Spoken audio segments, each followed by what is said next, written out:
So it might be one thing to say we're going to give a bump for African Americans relative to whites. Yeah. Maybe another thing to say we're going to give a bump for whites relative to Asian Americans.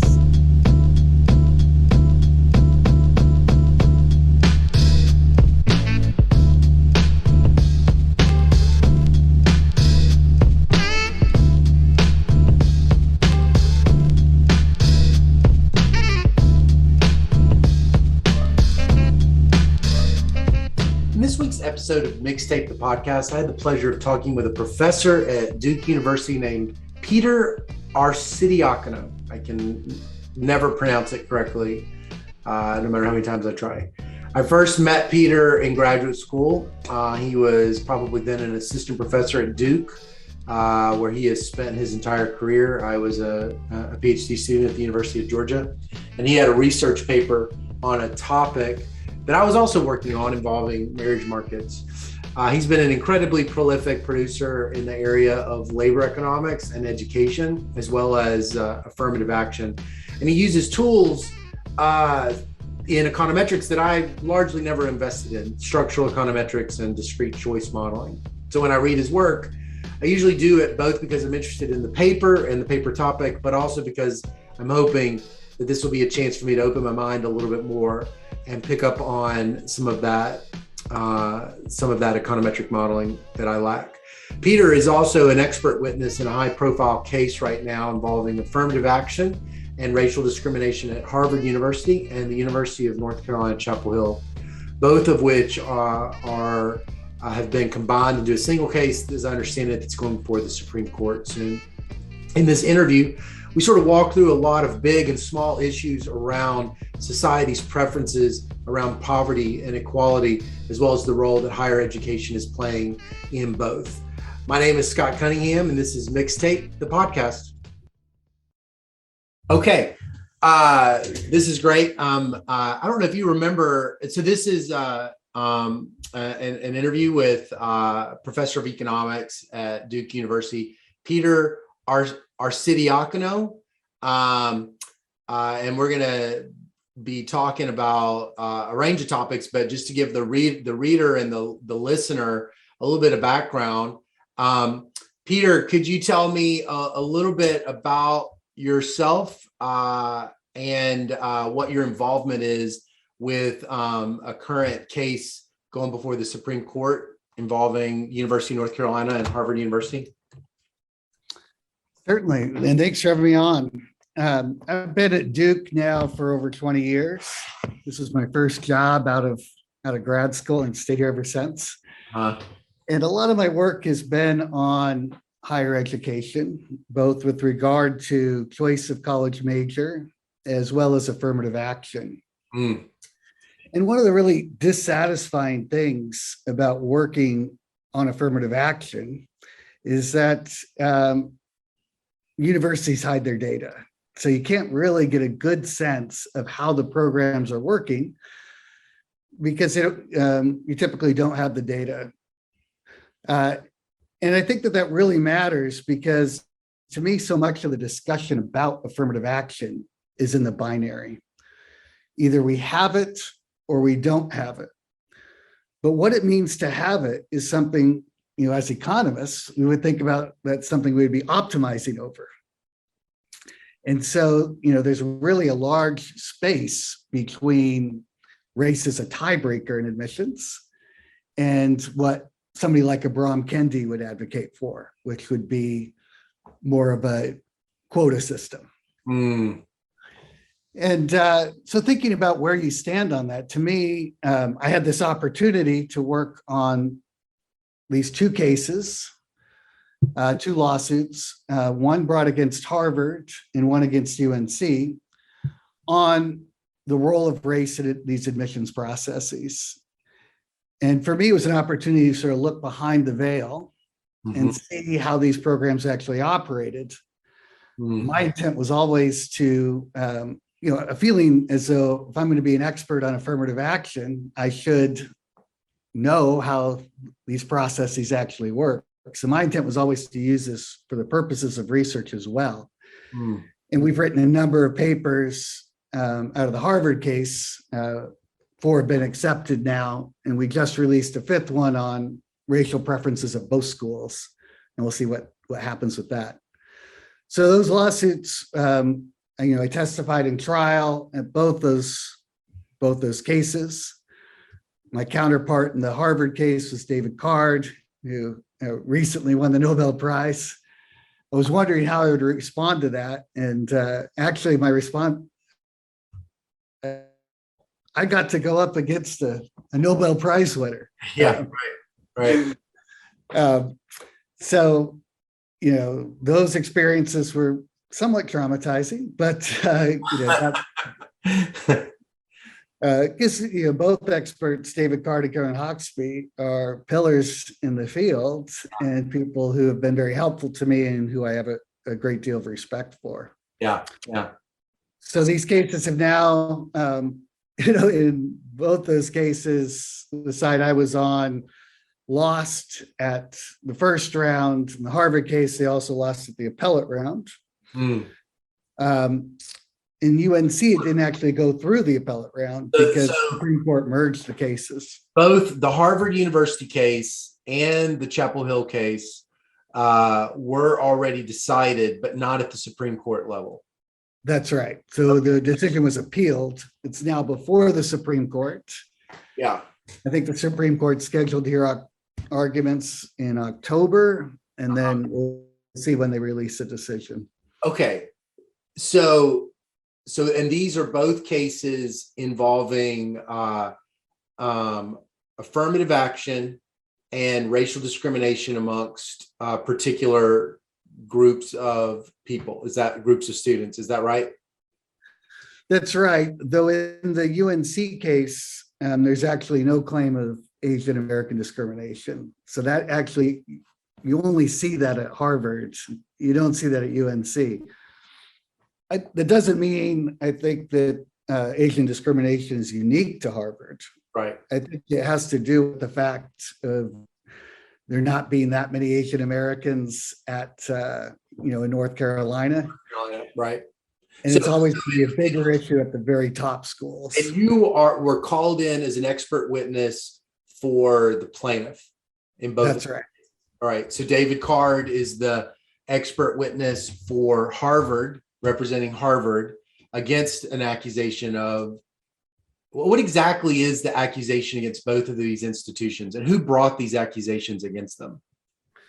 So the group is called Students for Fair Admissions. I mean, they basically got groups of students to, as their plaintiffs, though it's not about those particular students in terms of remedies. And in Harvard, there are sort of 3 claims. One, whether or not they're discriminating against Asian American applicants relative to white applicants. 2, whether the size of the preferences given for underrepresented groups is constitutional. Yeah. And 3, whether there were race neutral alternatives that they could have used. So the Supreme Court has said, if there is a race neutral alternative, you should use that. Okay. I'm not really involved with the race neutral part. We had a different expert for that aspect. Yeah. Though in both cases, Card and Hawksby actually did the race neutral part as well. What exactly does the Constitution say a admissions committee can use when drawing up a student cohort? Well, so I'm not sure what the Constitution has to say on it, but I can say, what the history of the court challenges have been. Okay. So I think it's Title VI of the Civil Rights Act said you're not supposed to use race in these types of things, and there are other categories too. Okay. But race is sort of the focus of this one. Now, the reason they had that was because of the history of ill treatment of African Americans. Right. And this is obviously going in the other direction with regard to African Americans receiving preferences in the admissions process. So, but then the history was that the original decision, the Bakke case, sort of said, look, you can't use race in admissions because of reparations. You can only use it because of the benefits of diversity. So the state can have an interest in diversity. And that was sort of a compromised position to get that swing justice to sign on to it. Since then, there have been a number of cases. I think the ones that are most relevant right now are the ones that came out of the Michigan cases. Yeah. And there was one at the undergraduate level, which they found that you could not use race as part of an explicit point system. So you get points for having a good SAT score, points for being a particular race. You add them up together, then you could rank the applicant.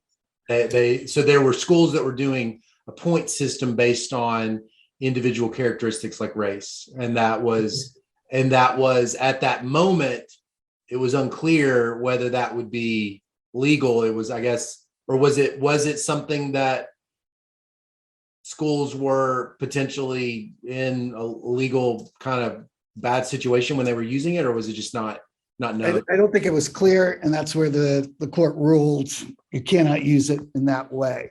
Got it. Okay. At the same time, there was a case against Harvard's law school, and on that one, they said that you could use race holistically. Now, as an economist, I can express anything as a formula, and then the question is,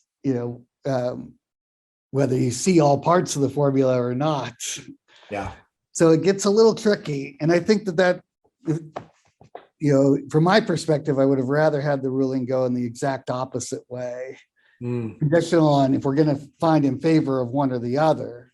I would prefer a point system to a holistic one, because then everything's sort of clear. Yeah. It seems really precise. Might have incentive to hide their data. Yeah, it seems like lots of times with the law, the imprecision of this language, as though it's a solution to the problem, is really challenging for designing policy. I totally agree. Yeah.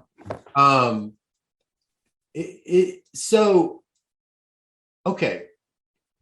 I want to set up the reader a little bit, the listener, to know who you are before we dive into this, because I'm loving this thread, but I want people to know who you are. So before we get more into the case, can you tell me where you grew up and why you got into economics? Your first, what was the touchstone that brought you into this field?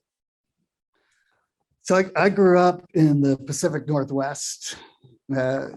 My first set of years were actually in Ellensburg, Washington, which is a town of 13,000. My dad was a math education professor. Oh, okay. What university was he a professor at?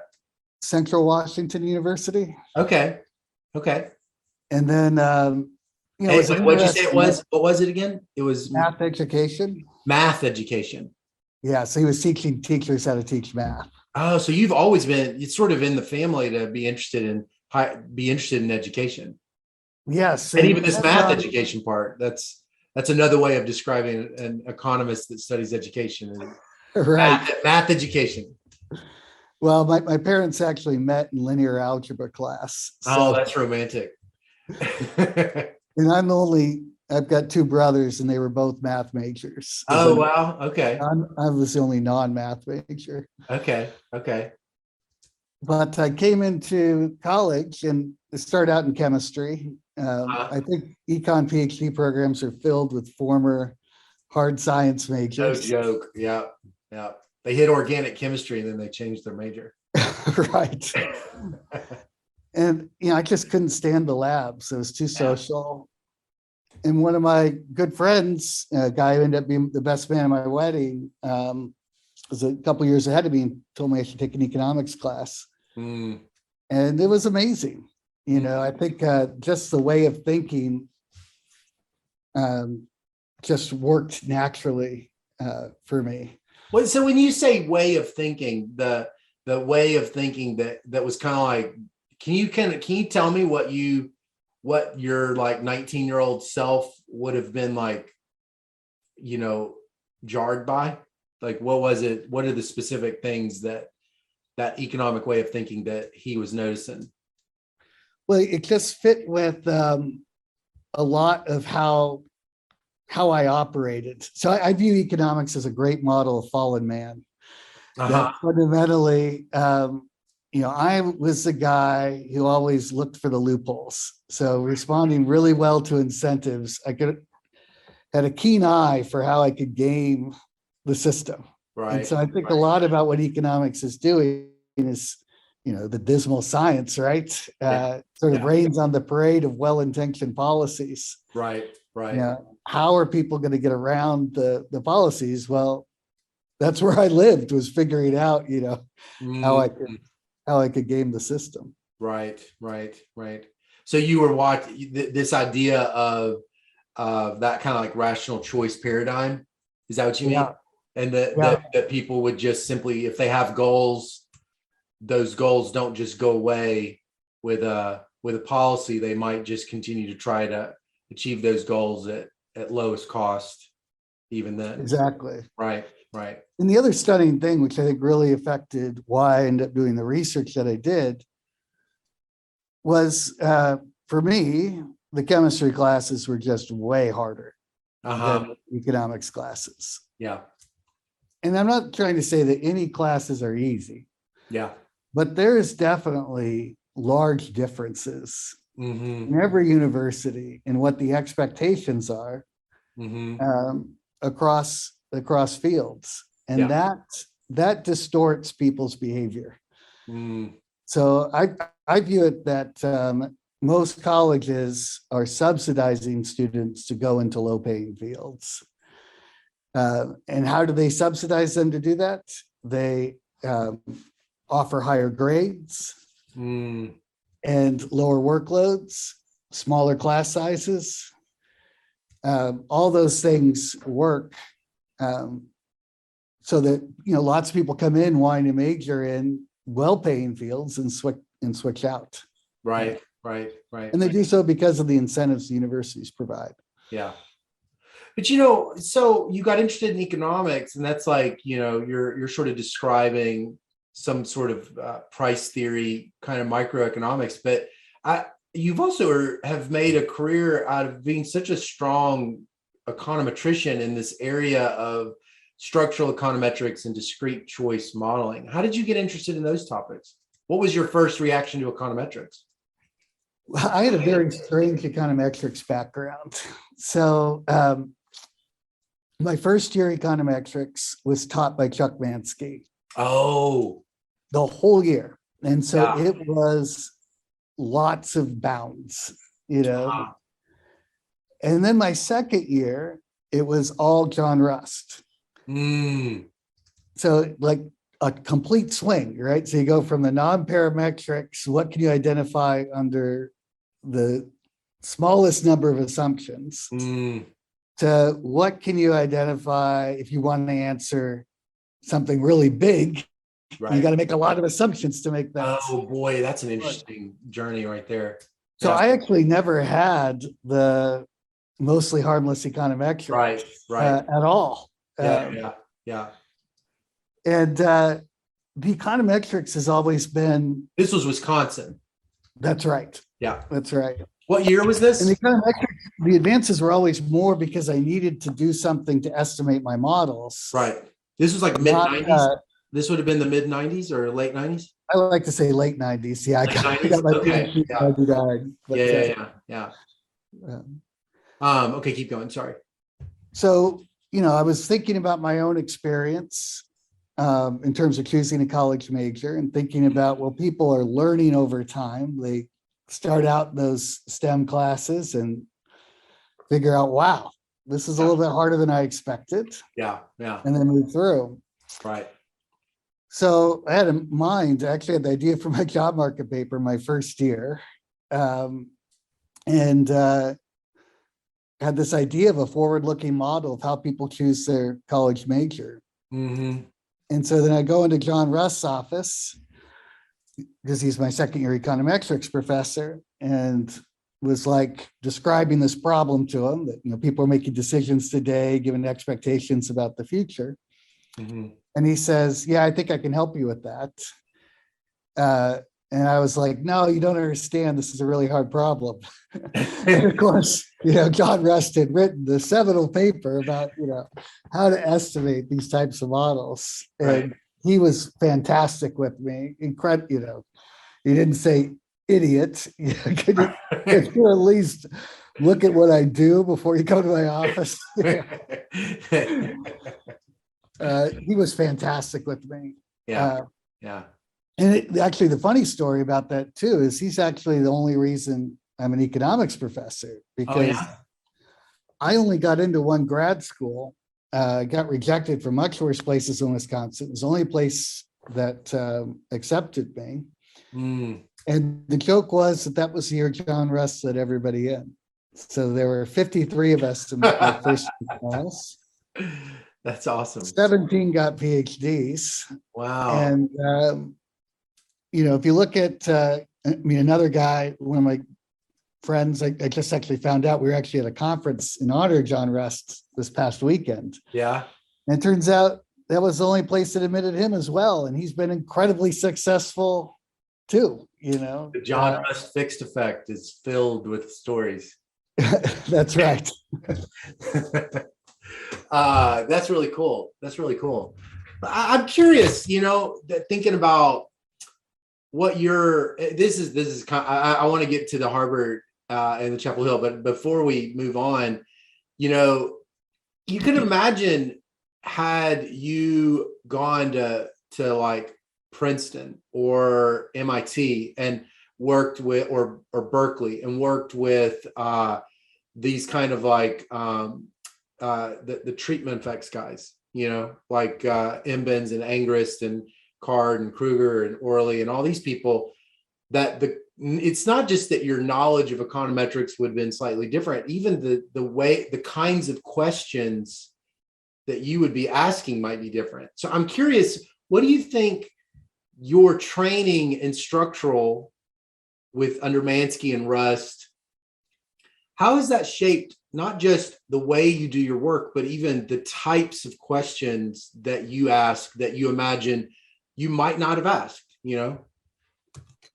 like, for instance, just even thinking, modeling choice. I'm sorry. Oh no. Did I lose you? You froze on me. Oh, I froze. Okay. You're still frozen. I'm still frozen. Okay. There. Okay. Now you're back. So you're asking about what types of questions. Yeah. What kinds of questions do you think you ended up being really interested in and working on, not just like, the model that you wrote down, but even the actual topics? Because I'm curious, I'm wondering if listeners could really sort of frame their understanding of the structural versus this kind of causal inference tradition, not just in terms of the technical pieces, but like, this is practically how the kinds of work a person ends up, that you think you ended up doing, versus if you had Angrist as an advisor. Well, I think it has shaped me quite a bit. I am certain that if I'd gone to a place like Chicago, I would have probably ended up working with Steve Levitt. I am naturally attracted to some of those topics that are more of the Freakonomics type nature. And if you look at it, we actually had competing papers on discrimination in the weakest link game show. Yeah. And I've written a couple of sports papers. So, I have that in me to think about those types of things. I find them fascinating. Topics, right. Yeah. I think that the Mansky-Rust combination did have a big effect on me. And in the types of questions that I asked, which is what structural brings to the table is thinking about mechanisms. Mm. So when you think about the effect of affirmative action on outcomes, understanding why the effect is what it is matters. How it affects application behavior, how it affects what majors they choose, what would be those counterfactuals. And for that, I think you need some of these structural approaches. Right. Now, one of the things about those structural approaches is they typically involve, making some pretty big assumptions. Yeah. And I think that that's where the Mansky influence has had on me, because I also have papers that use subjective expectations data. And I think that that is actually an incredibly promising area of work. Mm. It's quite clear that people don't know as much as they should know when they make important decisions. Yeah. Certainly higher education being a prime example of that. Yeah. COVID really makes that clear. How can it be that the people who are unvaccinated are least likely to wear a mask? Clearly, they're operating under very different beliefs about what's going to happen. Right. Okay. So let's move into this Harvard Chapel Hill project. So kind of setting it up, tell me, what is the first event that happens that makes this a case against Harvard? Not counting alleged discrimination, but like the actual, historical event that leads to a need for an expert witness.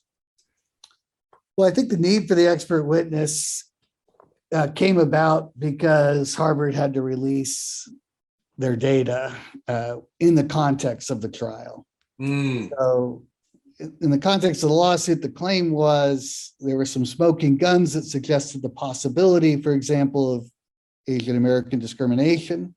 That would not fit this holistic criteria that you mentioned earlier. So it's an interesting question, right? So you can't have, with the holistic criteria, you can take race into account, but the question is whether you could take race into account in a way that penalizes a group relative to white applicants. Yeah.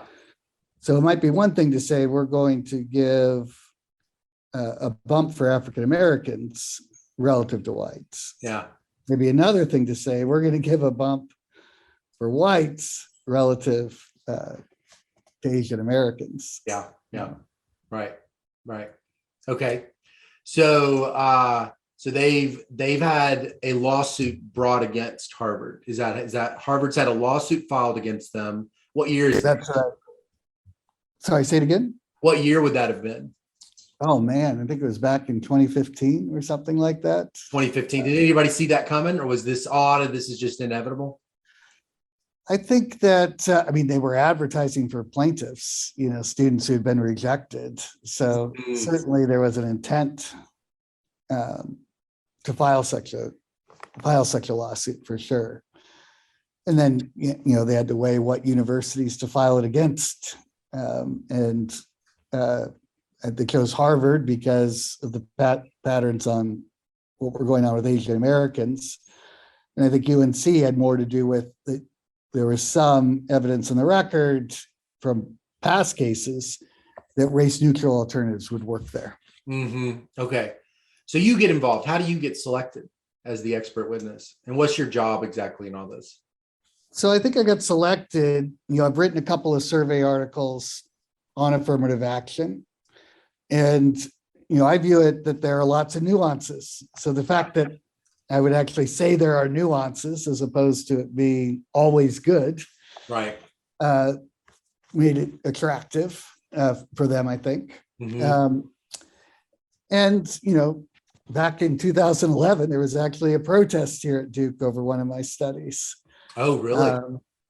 Yes. So that one we were actually using Duke data and, confronting, a tough fact, which is lots of Black students at Duke came in wanting to major in STEM and economics, but switched out and exploring why they were switching out at such a higher rate relative to white applicants. So for men, it was very extreme.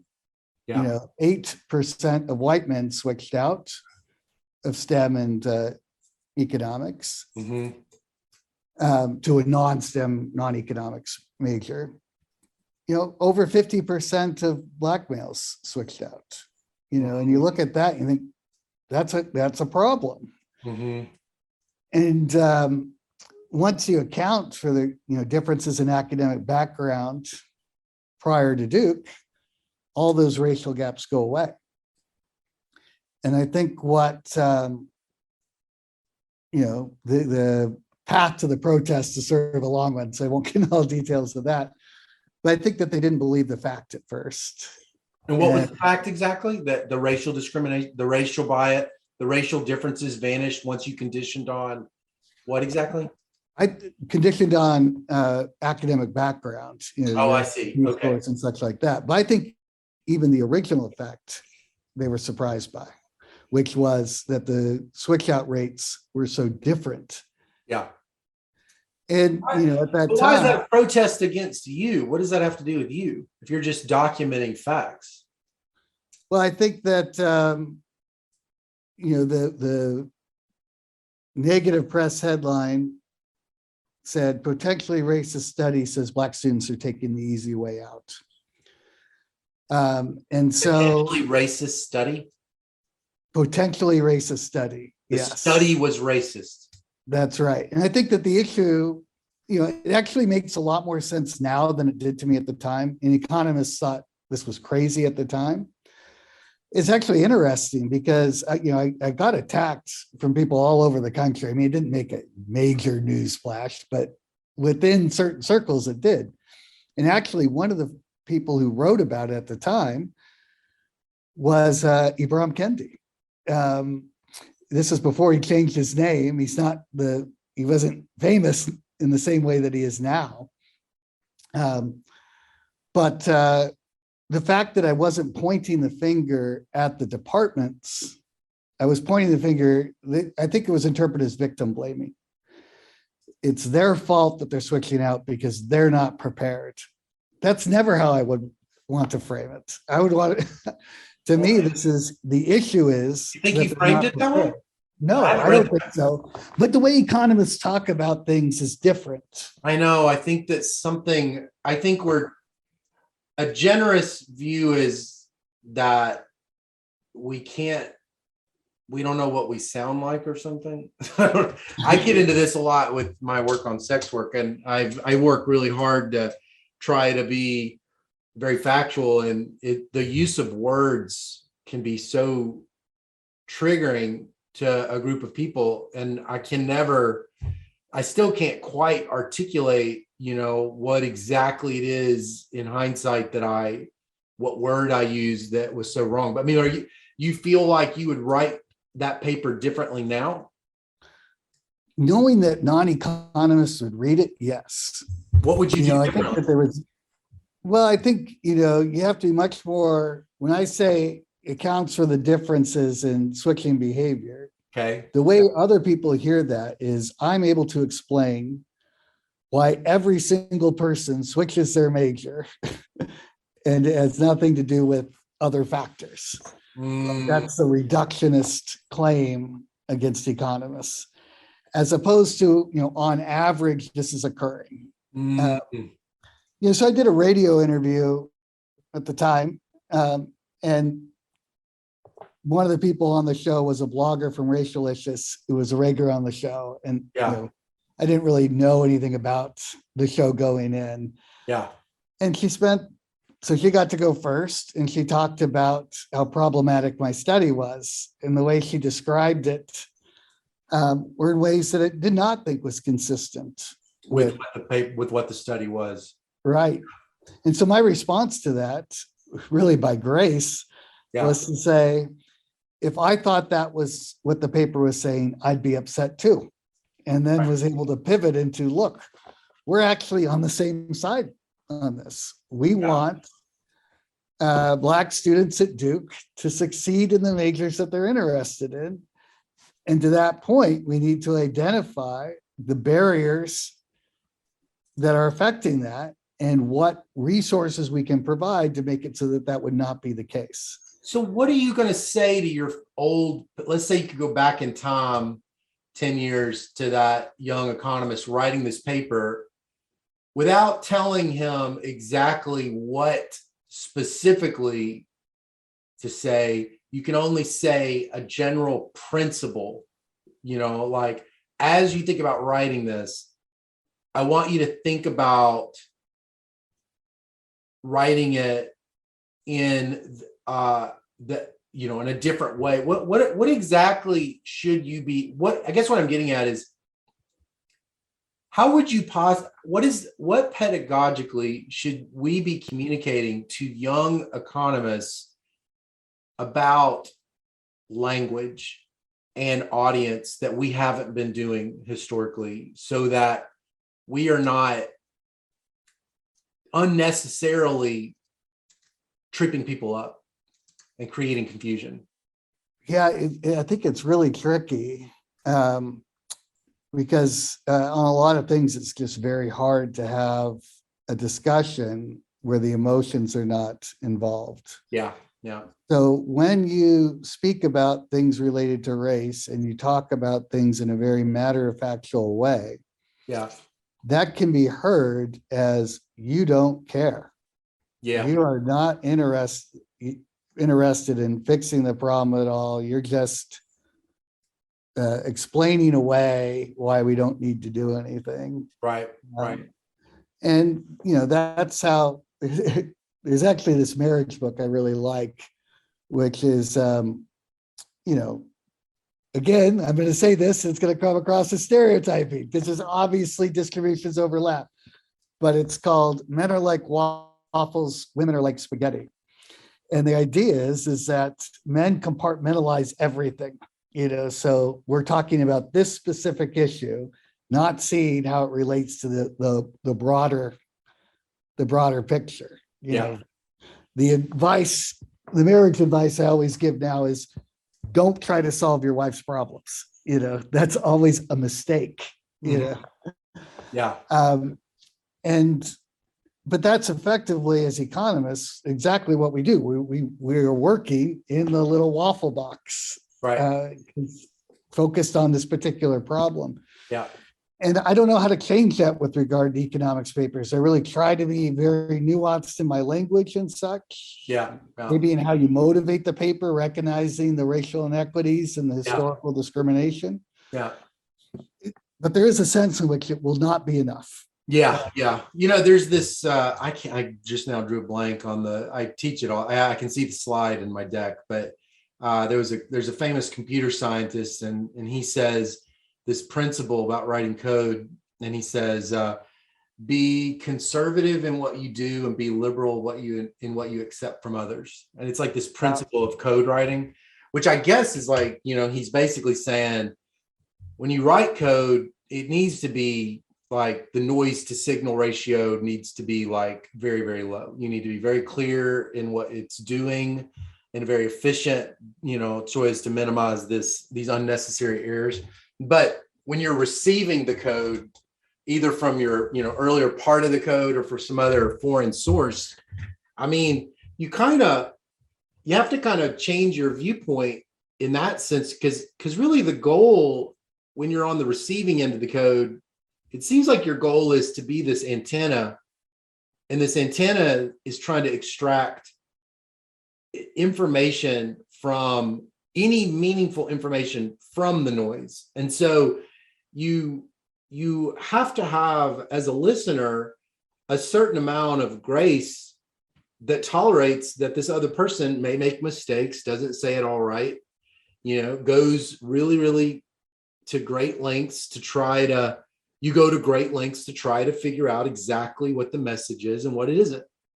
And it does seem like, successful communication is about a sender who is being clear and a receiver that is being charitable in what they're going to allow the sender to say, unless the goal is conflict.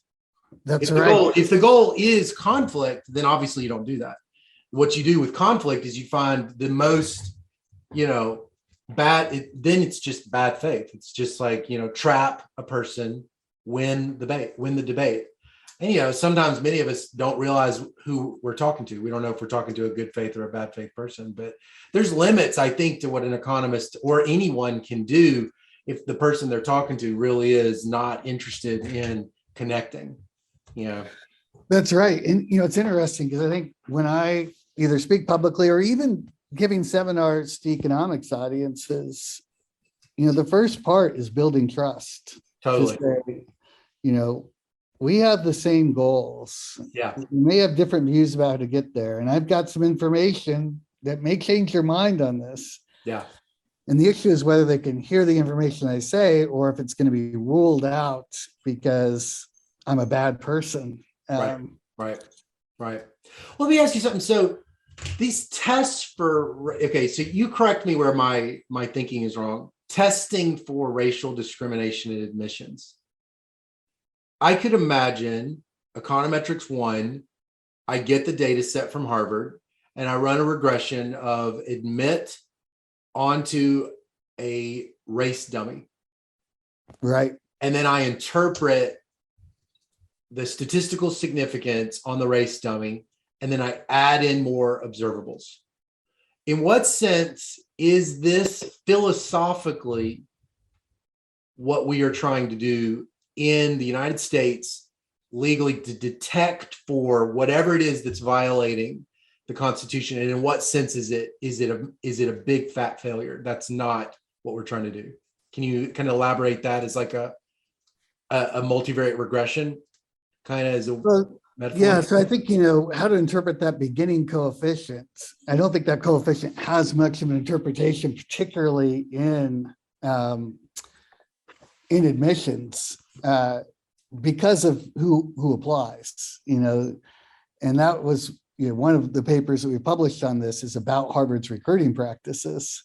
And Harvard, they recruit a lot of people, particularly African Americans, who simply have no chance of admission.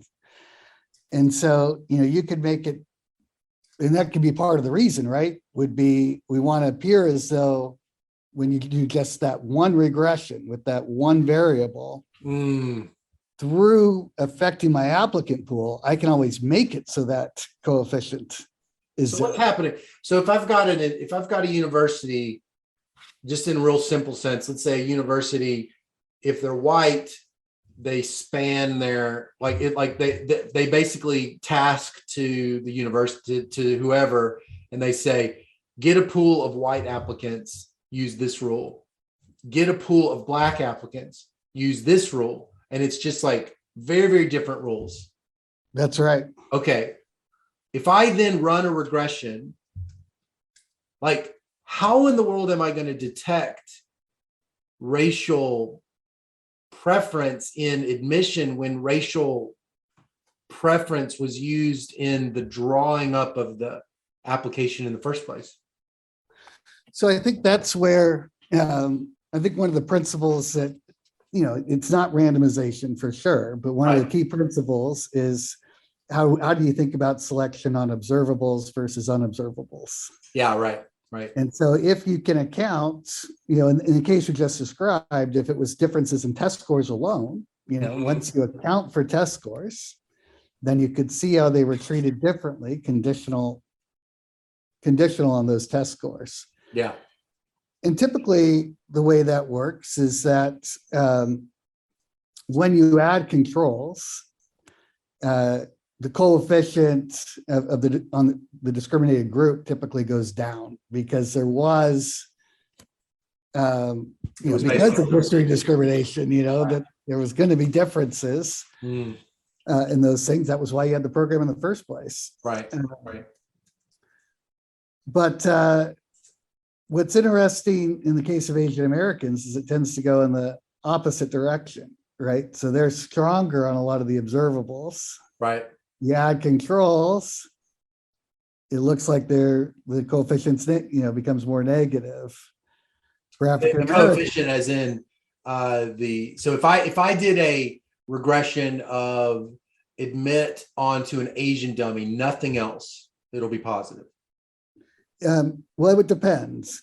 So it would be positive if you had nothing else and you excluded legacies and athletes. Okay, so I dropped the legacy and the athletes. I regress admit onto an Asian dummy. Asians are more likely to. So when does would we be slightly positive and insignificant. Okay. As soon as you add anything related to academic background. So then I put in high school GPA, I put in high school GPA and zip code. And I start trying to get at these kind of measures of underlying academic performance, Right. observable. And that's when it flips. Oh yeah. Yeah. I mean, this is something I just did not appreciate before the Harvard case, is how incredibly well Asian Americans are doing academically. If you did admissions based solely on academics, over half would be Asian American. That is a stunning number. Like all groups would go down, and Asian Americans would be the only group that went up. Okay, say that again. I didn't quite follow. So what will astound me? What would it? So, Asian Americans, they're in the low 20s in terms of their share of admits or something like that. Yeah. At least when you look at like typical applicants. Yeah. If you had admissions based solely on academics, with some combination of test scores and grades, they would be over half of Harvard's admissions. I see. Got it. It's just such an incredibly selective group. Selective in terms of like the measures of probable performance and success and all these things. They are, as a group, high. What's the right word? This is one of these things where using the language is really careful. I was going to say, I know economists, we have models that say high type, low type, and obviously so it's like, what's the right way to start talking about these young people? These are young people at the beginning of their, everybody comes at it different. So what's the loving, charitable, honest way of talking about people with these underlying differences? Well, I think that what happened to them before college was such that on average, you see tremendous differences in the skills that have been accumulated prior to college. Right. So there appears to be, one way you could describe it is to say there appears to be differences in human capital. That's right. But I think human capital, unobservable human capital appears to be different, but it's like showing up on these observable dimensions. That's right. Got it. And to me, that doesn't in any way point the finger and say there's something wrong with the groups that aren't doing well on that. Yeah. And in fact, there are some people who argue, look, the differences in test scores, the reason African Americans score worse on the tests is because of stereotype threat. And that idea is that everybody expects them to do poorly, and so they do poorly. Yeah. To me, that's giving the K through 12 education system a pass. There are real differences in the K through 12 education experience for African Americans. That's what we need to fix. We can't shy away from the real issue. And that's actually one of my big concerns with, places like the UC system saying, we don't want standardized tests anymore. We're just going to ignore that there's a serious deficiency. Yeah. Not that the people are deficient, that the educational system is deficient. For these students.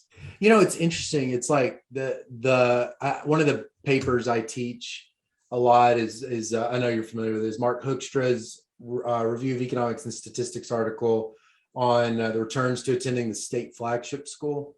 I've always thought that was like this really interesting study. It kind of feels relevant to what you're working on with Harvard and UNC, because it's about, I feel like when I was in graduate school, I came away from my labor courses just realizing attending college is crucial. College is an anti-poverty program, as far as I can tell. You could see it in my work on crime with what you and I actually have some similar backgrounds. We're both interested in sex ratios and marriage markets, but you could see the incarceration rate of African-American men just plummeting with college, college attainment, college levels of college enrollment. But so it's like I graduated kind of thinking, oh, well, the returns to college are important. But then it's like Mark's paper highlighted that there was this heterogeneity even there, like even in these, in terms of the flagship school, and Harvard, just, Right. And the reason why this stuff is important, I feel like it gets into these complicated things with regards to how we've decided to organize America, because the United States, we purchase goods and services using goods and services go into the utility function. In many ways, that's kind of the, trying to get utility functions that are virtuous and correlated with a life that's worth living is sort of the big goal. But we buy those goods and services at market prices using labor income. And so then it always wraps back into this issue about something like Harvard or Chapel Hill, which is some of these schools have imbalanced returns that affect labor income and quality of life, or might arguably like, subjective well-being as it's measured by utility. And I guess I'm just sitting here thinking to myself, like, if you have a group of people who are just for historical, it's not even historical accident because they were historically discriminated against in the United States, but at this point, it's a stock. African Americans have come to the table with this different kind of human capital that's going to end up shaping all of their labor income. It's going to have massive impacts on labor income, where they go to college.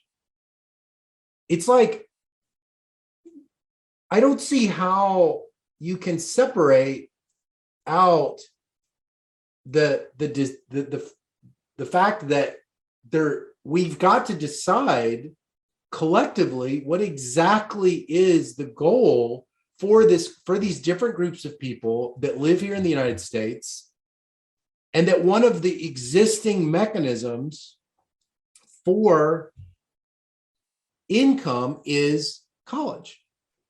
And it all wraps back into this whole issue about like, what exactly should the composition of the student body be, given these like ridiculously imbalanced returns to each of these individual schools.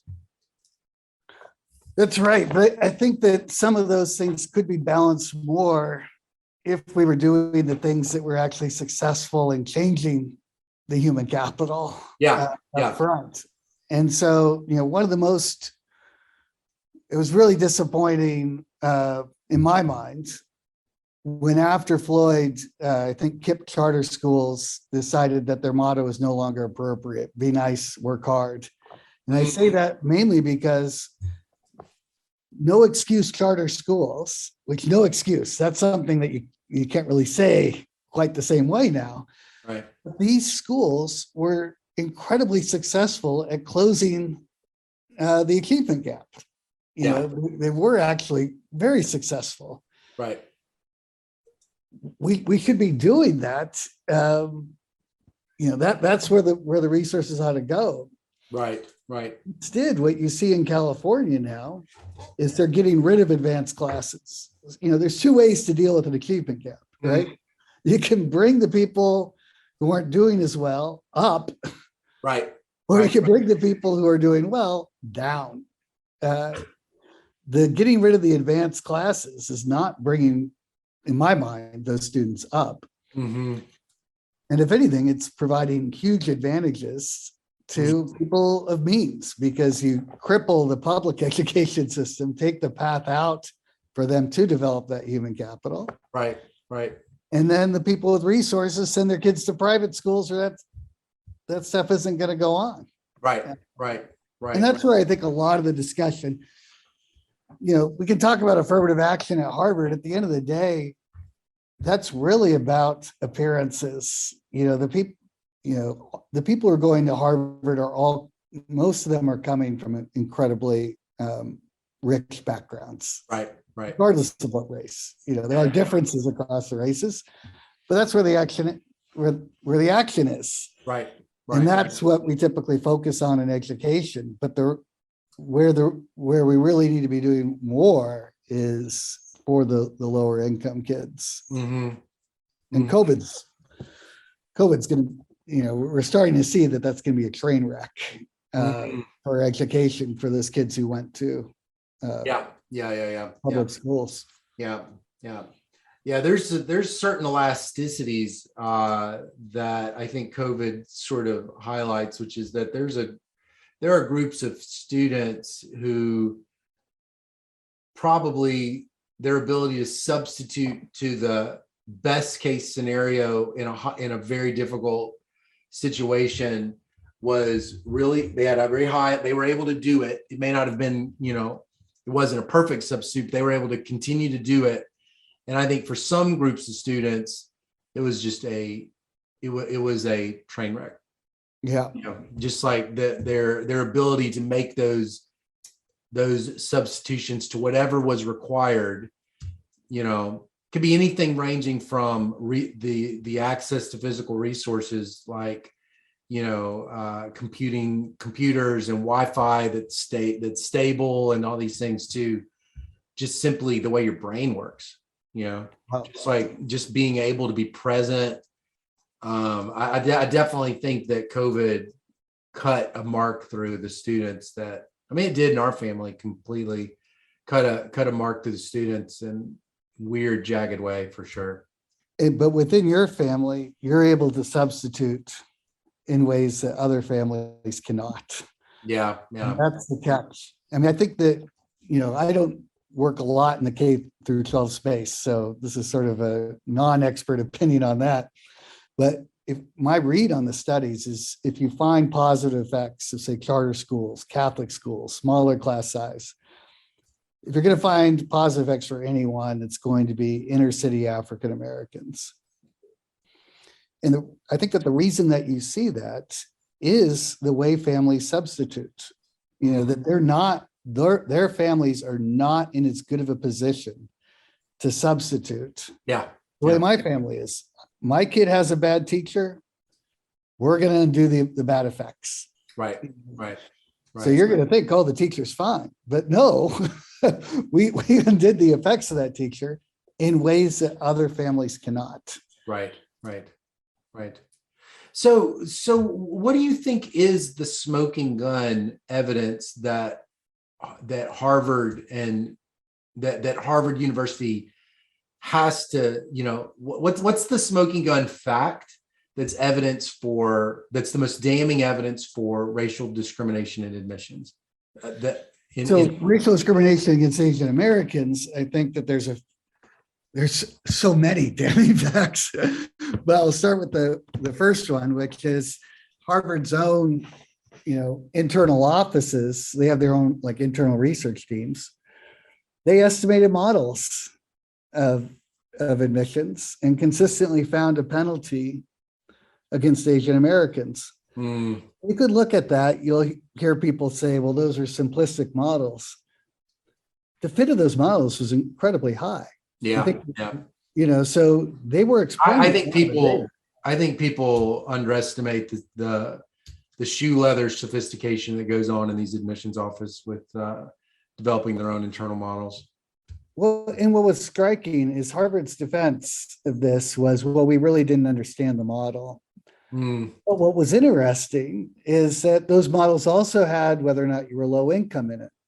And they were confident that those models, the same model, showed that they were giving a bump to low income students. So it's like you're going to interpret the coefficient one way when it's the result you like, and another way when it's the result you don't like. Right.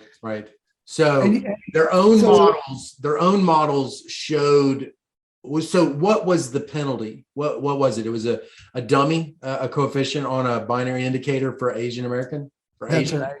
That's right. How And they big was also it? even had stuff on the personal rating. You can see there was charts from their office that shows, what do you know? Asian Americans on all of Harvard's ratings are scoring either much better than whites or the same as whites, even on the alumni personal rating. So the Harvard has these alumni interview the students, and even on that, Asian Americans are doing similarly to whites. Yeah. And then you see their own personal rating based not on meeting with the applicants. They do much, much worse. Yeah. Well, so what does Harvard have to prove? Well, I think typically in something like discrimination cases, what they have to prove probably depends on the judge, I suppose, Right. is the catch. What they were able to say at trial were things like, well, the teachers must be giving them poor ratings. We don't think that Asian Americans are deficient on personal qualities, but maybe the teachers are scoring them poorly. How that is an excuse, I don't see what they're trying to. This is, I guess, where it's like it's frustrating because I'm struggling to know exactly what the objective function for Harvard is in their own stated goals. What is their objective function? To create a particular kind of cohort? What is the cohort? Well, I think you'd get a lot of gobbledygook when it comes to That's what I that. was wondering. Yeah. Okay. Yeah. So, but I think it is also interesting to think about the counterfactual of, if this case was not associated with affirmative action at all, Yeah. would it have played out the same way? And to me, I think the answer is no. Honestly, I don't think Card even takes the case. I think it would have been a much better, worse look for Harvard than it was. I mean, I think that it was a bad look for Harvard as it was, but because of who brought the case and because of its ties to affirmative action, I mean, that gets back to that waffle analogy, right? Like, if you look at it in the context of the waffle, there's just simply no argument in my mind for the way they're treating Asian Americans. I mean, it's a clear-cut discrimination case. And, if you just put it in a different context, it would just be completely unacceptable. I mean, imagine Trump Towers having a discrimination suit brought against them by Black applicants. And the defense being, look, it's not that we're discriminating against Black applicants. They just happen to score poorly on our likability rating. That would be outrageous. There would be protests. This is because it's tied to that third rail of affirmative action. But to me, the judge could have ruled, look, you can have affirmative action, but you got to stop discriminating against Asian Americans relative to whites, So then if you could fill up half of Harvard, so is this what the thing is? Harvard as a university collectively, however this ends up being decided, collectively, they have a preference over their student composition. Right. And that preference is discriminatory. Their preference, I think, lines up with Kendi's in some sense. Like, they would like to have their class look like the population. They would like to have it look like that. They would like 13% African-American, whatever percent, what is it? Asian American is what, 5? It's single digit? Something. Yeah. Yeah. So And they would like to have a like balanced portfolio of Americans. But even that, I think, is giving Harvard too much credit in the sense that what we choose to balance on, we choose to balance on skin color, Right. You're not balancing on income. Right. You're not balancing on parental education. Yeah. Yeah. A whole bunch of other things you could have balanced on. Yeah. There's like an infinite number of characteristics. Every person is a bundle of just almost an infinite number of characteristics. And so practically, yeah. Yeah. I mean, if you really want a representative class, then you do a lottery among high school graduates. Yeah, exactly. And that would be the only way. That would be the only way. The only way would be to have a randomized student body. Okay. What do you feel like? I asked this about by somebody from a class at Duke about how would you make the admissions process more equitable? Uh-huh. And I'm like, it's a selective admissions process. I don't even know what that Right. means. Even a process where you did the lottery, why is that equitable? Because you've got the winners and the losers of the lottery. We're not equalizing outcomes for everybody. We're equalizing ex ante.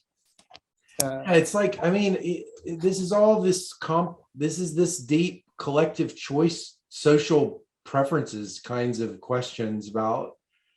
And it's weird. I mean, I guess we're talking about this at Harvard because we believe that Harvard University will literally change a kid's life more than go into University of Tennessee, Knoxville, or something like that, right? That's why we're having this conversation. Yeah, I mean, I think that that's a perception that it will literally change their kids' lives. Yeah. I'm not totally convinced that there being massive gains Right. relative to the counterfactual at that level. Right. I think that when you're at the margin of going to college or not, Yeah. that's the big margin. That's the big margin. Yeah. College quality effects, I think, get undone a little bit by college major effects. Right. So, yeah, I mean, I think that's a real valid question about whether it's worth it to be paying the huge sums of money to go to just a slightly better school. Okay, I want to conclude with this. So you've now spent many years working on this, going deeper into administrative data about questions that about phenomenon that we had only kind of speculated about, possibly.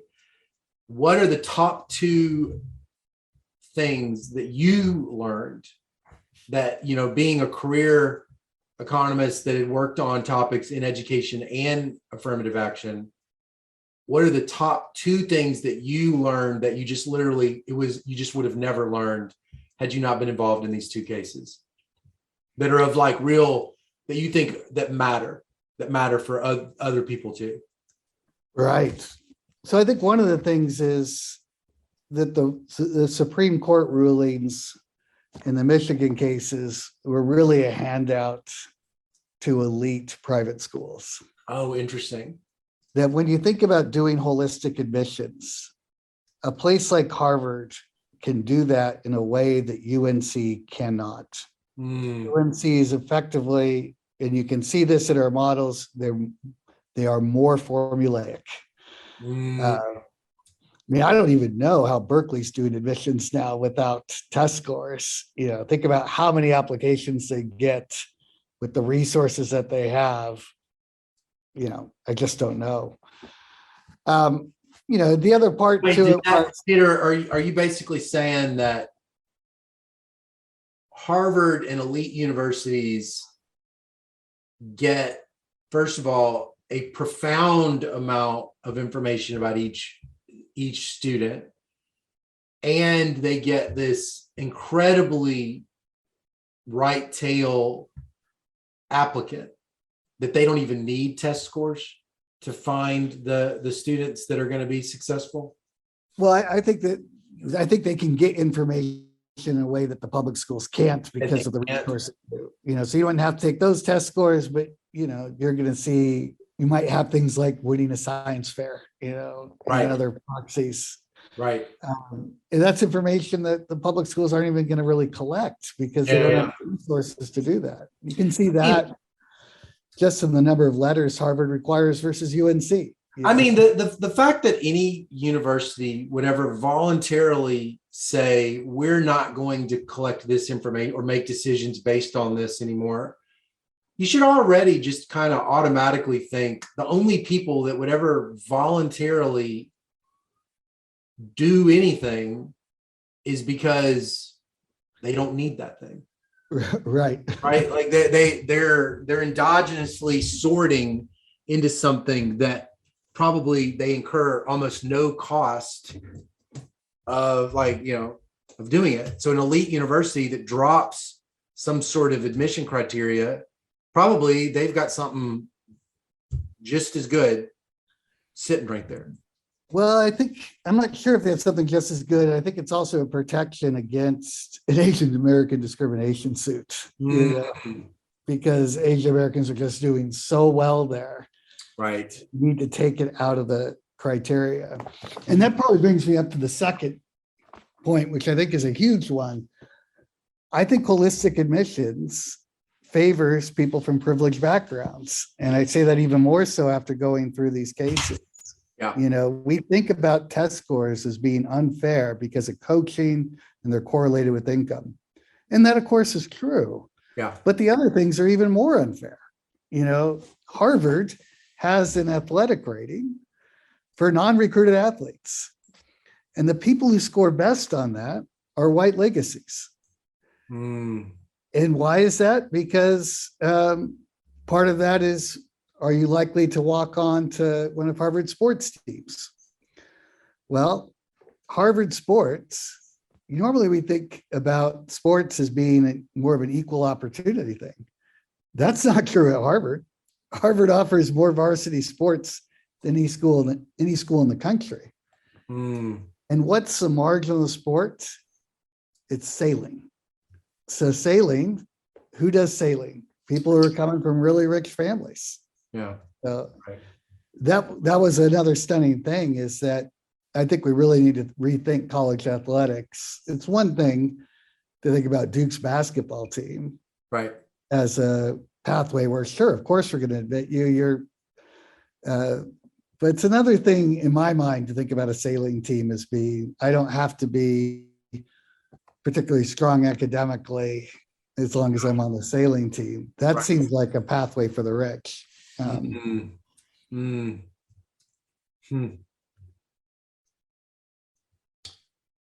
Well, how much longer do you think you'll be involved in this? This is you've got now a treasure trove of data too, right? You have a lot of questions that you're going to be probably mining for a long time, just even your scholarly career outside. Well, I wish, if I had access to the raw data. Oh, you don't? I don't. What do you use? How can you be an expert witness without the raw data? Well, I had the raw data at the time I wrote my reports. Oh, so all my reports have tables from that.